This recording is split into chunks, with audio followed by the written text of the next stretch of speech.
Hi, everyone. Good morning. It's Margaret Manning here. Welcome to 60 and Me. Welcome to a new day.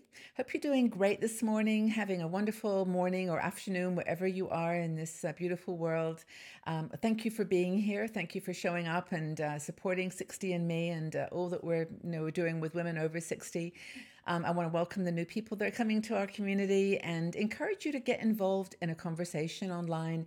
We have some really great topics to talk about, and one in particular today that I think every single person in our community is interested in.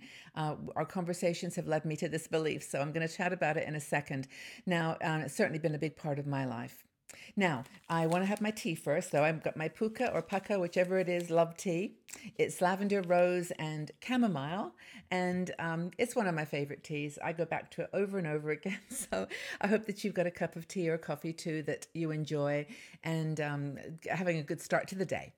So here we go. Now, we've talked about downsizing a lot. Now, before you go away, because I know this is not a topic that some of you feel comfortable with, I want to mention that it's been a big part of my life for many, many years. And I've been inspired by lots of different writers and websites that have given me a focus on my downsizing journey.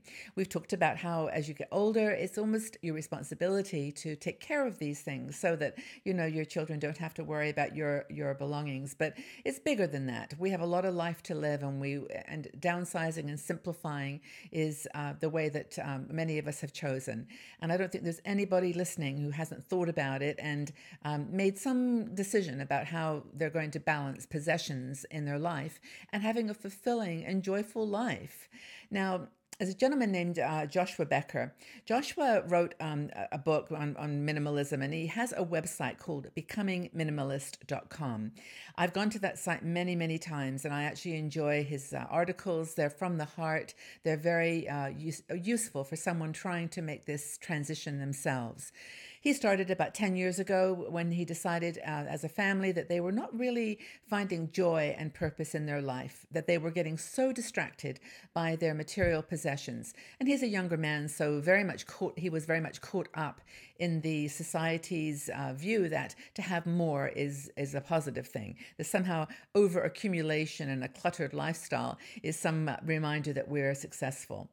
And he made the decision to stop and reevaluate and downsize and to basically get rid of non-essential possessions and items that he had in his house and in his life. And with a young family, decided to move forward with this new way of looking at possessions. And he talks about in an article that I'm going to send you a link to because I really do think it's useful, 7 different life-changing perspectives that can overcome a family's obsession with stuff. Really important. And a lot of these you'll sense are, obviously geared to his own situation with a young family and this desire to simplify, but we can certainly apply them to our world as well. The first thing, this is relevant to all you people who have grandchildren or nieces and nephews that you have a connection with, and that is fewer toys is better for kids and grandkids. Parents want the best for their kids. They want them to always have, like we do, everything that we didn't have. We want them to have abundance. And we sometimes over purchase for them. We buy things that they don't really need. And science shows that it's the truth that the having less toys or having toys that they can focus on one at a time is really the way to go. And so results in a deeper, sort of more creative play if they don't have quite so many things to choose from and to engage with. So that's a really important perspective that I think we can adapt, especially women that have grandchildren. Hands up. So buying more hobby supplies, second one, buying more hobby supplies will actually make you enjoy your craft more. This is a really good one. Now, a lot of women in their 60s have got hobbies that they love. They love to knit. They love to do scrapbooking. They love whatever you name the hobby, paint, all kinds of crafts, quilting. And there's somehow this belief that as soon as you get a hobby or something you love to do, you need to go out and buy all the stuff that goes with it. And somehow having all that stuff will increase the passion, will increase the joy in doing it. And so Joshua reminds us that, it's better to improve your skills. Just do it with what you've got, improve your skills, and not associate buying more stuff with the pleasure that you get from your craft. I think that's a really, really cool observation. The third thing is to know that new kitchen utensils do not make a better cook. This is a good thing for me. I'm not a very good cook, so I don't have any desire to buy sets of all kinds of pots and pans and fancy gadgets, but a lot of people do. And he mentions a book in his article that inspired him called A No Frills Kitchen Still Cooks. Took a look at the book. It looks really fun. But the idea here is that you don't need a lot of stuff, a lot of materials to make good food, that you can fall in love with cooking with no equipment. And that's what it's all about. It's about falling in love with life, falling in love with what you have, not craving more and associating somehow your happiness with that stuff. So that's a really good one. Another thing, this is a fourth one, a bigger house does not improve quality or family life. It just doesn't. We think that if we have a big house, we've got to fill it with all kinds of cool furniture and technology gadgets and space to spread out, room for everybody. And living, according to Joshua, and I mean, I know this from my own experience, living in a smaller house, it actually helps you to be closer together. When everybody comes over to my place, I live in a really small place. We're all squeezed in and everybody is just snuggled up together. Whenever I've had my son visiting and he stays here, it's just, we just make the best of a small space.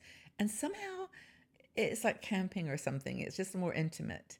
And this is what Joshua found out too, that it encourages closeness and intimacy. And, as I said, I live in a studio apartment, one room. So this is my world.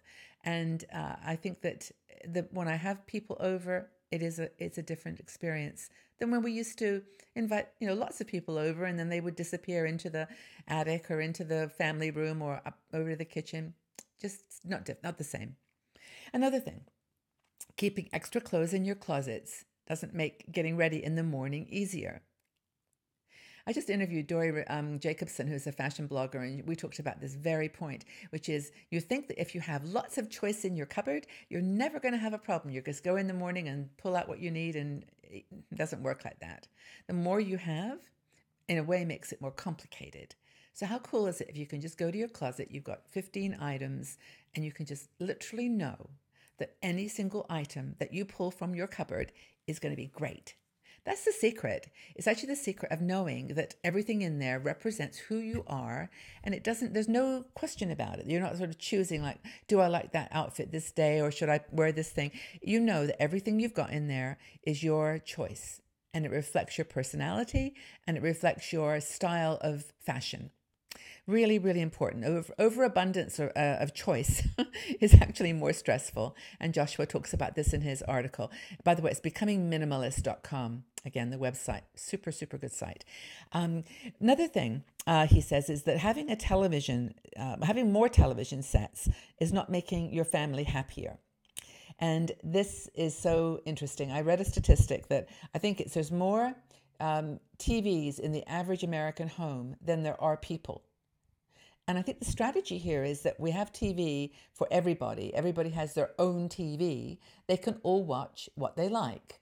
So that's kind of in your bedroom or in the living room, you have a TV. But the idea here is that every member in the family can just watch what they need and want and be happy.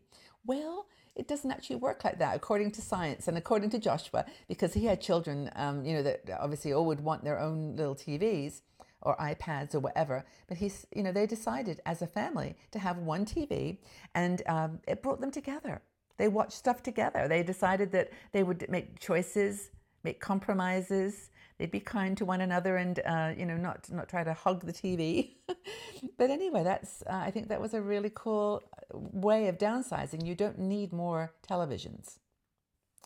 And finally, and this is probably speaking from a parent's perspective, but it's so true, and that is the greatest gifts you can give your kids, your family, grandkids, are not bought with money. For him and for me, many of my very fondest memories as a child were living in a very simple situation. We didn't have a lot. And it's the moments that we spent together that were the ones that really stayed in my mind, the compromises that we made. I remember, just silly stories, we lived in a 2-bedroom little cottage when my brothers and I were in Canada. So we had 2 bedrooms. My mum and dad had one, and the 3 of us had the other bedroom. And we actually slept in the same bed for a while. We were like 14 months apart. So when we were young, that was our life, And I remember our car had a hole in the floor. And I remember it was so funny. We used to watch the road going by as we were in the car. And now, of course, the safety process, we managed to survive and not fall through the hole. But, it was just those moments. See, I remember them now, 60 years later. I remember those memories, and they're so special. So as to close, I think it's the point. We have these empty promises that more stuff is going to make us happier. It's going to make us a better person, happy family, more joyful, and from people that have taken that step to really make minimalism and downsizing a principle in their lives, as Joshua has, then those are the people that write the books about how much it's changed their life and changed their families in a situation, and just doing more with less stuff. And so I admire all those people that are disciplined enough to do it. It's tough. Well, I hope this has been useful. I will leave the link to the article so that you can take a look at becomingminimalist.com. Hope it helps you and inspires you, and that you feel, at least at some level, you can make some of these lifestyle changes, these compromises. All right, everybody. Well, look, I'd like to know, do you agree that having more is always better, or do you think that having less is better? What's your take on this?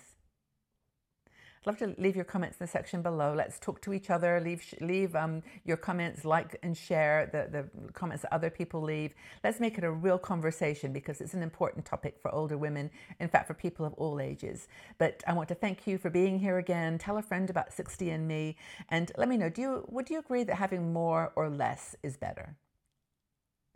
Thanks again for being here, everybody. Have a very, very good day. I'll talk to you again soon. Bye-bye for now.